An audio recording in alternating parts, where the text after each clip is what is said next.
Network channel में आपका स्वागत है। 3 फरवरी 2023 को धुले शहर में अकरम अंसारी की अध्यक्षता में 14वीं मोमिन कॉन्फ्रेंस का आयोजन किया गया।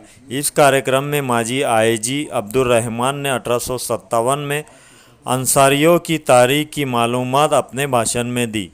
कार्यक्रम को खलील अंसारी सर ने ऑर्गेनाइज किया था। दोस्तों, हमारे न्यूज़ नेटवर्क चैनल को सब्सक्राइब करें, लाइक करें और शेयर करें। प्रॉपर हासिल नहीं की, उस पर और हम चर्चा करेंगे। दोस्तों, अब आते हैं कि आपकी तारीख क्या है। तारीख ऐसे कोई डेफिनेट ऐसे ट्रेस नहीं होती है, लेकिन 1857 के बाद अंग्रेजों का दमन जब शुरू हुआ मुसलमानों पर, तो काफी अंसारी पलायन करके उत्तर प्रदेश से महाराष्ट्र और बाकी राज्यों की तरफ उन्होंने पलायन किया, यानी वहां से वो चल पड़े।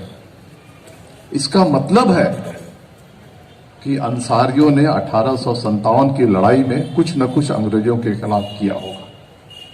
यह आपकी एक कंट्रीब्यूशन है, यह आपकी एक अचीवमेंट है, यह हिस्टोरिकल अचीवमेंट है। इसको कहीं ना कहीं आप पढ़िए, इसको गूगल कीजिए कि 1857 की लड़ाई में इलाहाबाद, वाराणसी और उत्तर प्रदेश के मुसलमानों ने अंग्रेजों के लिए कुछ न कुछ की होगी, कुछ न कुछ तकलीफें पैदा की होंगी, कुछ न कुछ जंगें लड़ी होंगी, उनको उखाड़ फेंकने का काम किया होगा। तब जाकर के उनका दमन शुरू हुआ और अंसारी वहां से पलायन करने लगे।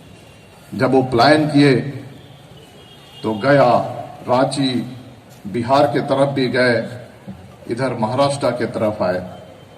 महाराष्ट्र के तरफ जब आए तो धुले में कुछ लोग रुके, कुछ मालेगांव में रुके, कुछ भिवंडी में रुके, कुछ मदनपुरा तक पहुंच गए। उस रूट से अगर हम देखें नेशनल हाईवे नंबर 7 पे, कुछ जबलपुर में रुके, कुछ कामठी में रुके, कुछ उससे भी दूर चले गए।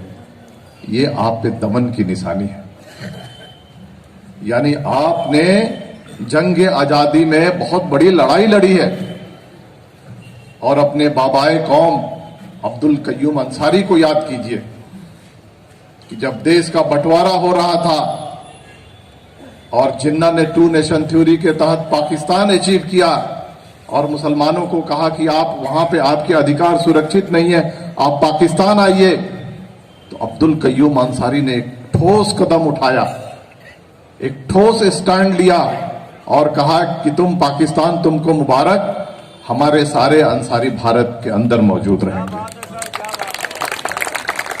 ये अंसारियों की कुर्बानी है। 2 नेशन थियरी को अंसारियों ने रिजेक्ट किया।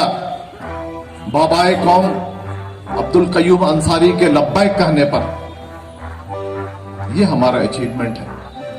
और आज देखिए, धुले की इकोनॉमी हो, मालेगांव की इकोनॉमी हो, भिवंडी की इकोनॉमी हो, देश में कपड़ा बुनने का इकोनॉमी हो, चाहे वो बनारस का बुनकर जो पावरलूम, हैंडलूम हो, ये सब किसने अपने कंधों पे उठा करके रखा है? पूरे अंसारियों ने अपने कंधे पर उठा करके रखा है। आपका